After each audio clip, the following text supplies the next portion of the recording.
I'm going to show you how to install presets into Adobe Lightroom Classic CC.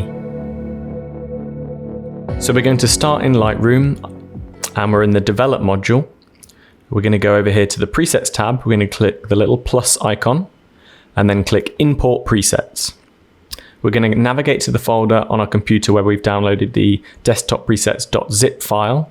And once we've unzipped it, we're going to go into that folder. And there's another folder called Lightroom Classic CC. We're going to open that.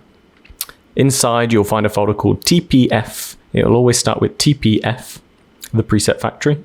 Open that, and here are our presets. So we want to select all of these presets, click Import, and then as you'll see, it will import them and put them into the correct folder on your computer, ready to use. Quick and simple.